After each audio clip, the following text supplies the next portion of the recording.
Godhra model of politics. जी हां, गुजरात में पहले चरण के मतदान से ठीक पहले 20 साल पुराने गोधरा कांड की गूंज एक बार फिर से सुनाई दी है।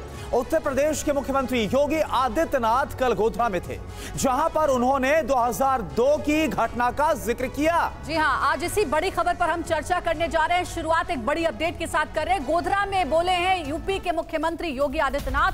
20 साल पहले राम मंदिर निर्माण के लिए भक्तों ने बलिदान दिया। 20 साल पहले की घटना को याद कीजिए। मुख्यमंत्री योगी आदित्यनाथ ने कहा, चुनावी प्रचार के दौरान अयोध्या में राम मंदिर का निर्माण गोधरा के राम भक्तों का सम्मान है। नए भारत का शिल्पी के रूप में प्रधानमंत्री मोदी जी ने जो नेतृत्व दिया, आज उसी का परिणाम है। याद करिए, 20 वर्ष पहले इसी गोधरा में राम भक्तों को अयोध्या। इस स्मार्टफोन के युग में भी ये फोटो स्टूडियो बना के साल में 30 लाख कमा रहे हैं। आपको भी ये कमाना है, उनसे सीखना है तो फ्रीडम ऐप को अभी डाउनलोड कीजिए। राम मंदिर निर्माण के लिए अपने आप को बलिदान देना पड़ा था और प्रधानमंत्री मोदी जी का यशस्वी नेतृत्व और दृढ़ इच्छा शक्ति, जिस प्रकार का यशस्वी नेतृत्व मिल रहा है, आज उसका परिणाम है कि अयोध्या में भगवान राम के भव्य मंदिर के निर्माण का कार्य प्रारंभ हो चुका है। अयोध्या में भगवान राम का भव्य मंदिर भारत की आस्था का सम्मान भी है और गोधरा के राम भक्तों के प्रति सम्मान का भाव भी है।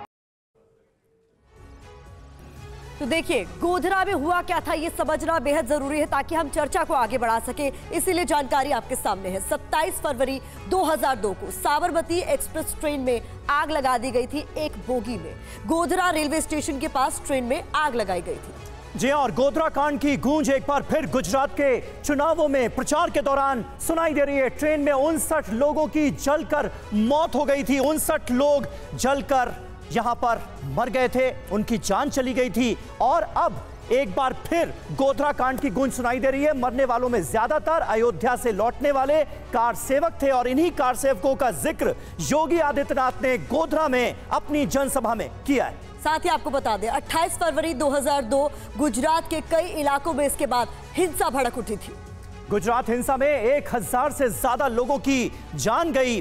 गुजरात दंगों का जो मुद्दा है वो भी एक बार फिर चुनाव प्रचार के दौरान उठता हुआ नजर आ रहा है और इसके जरिए बीजेपी याद दिलाने की कोशिश कर रही है कि गुजरात में जब कांग्रेस पार्टी की सरकार हुआ करती थी तो ऐसे एलिमेंट्स को कैसे बढ़ावा दिया जाता था। ये आरोप लगाया गया है बीजेपी की तरफ से।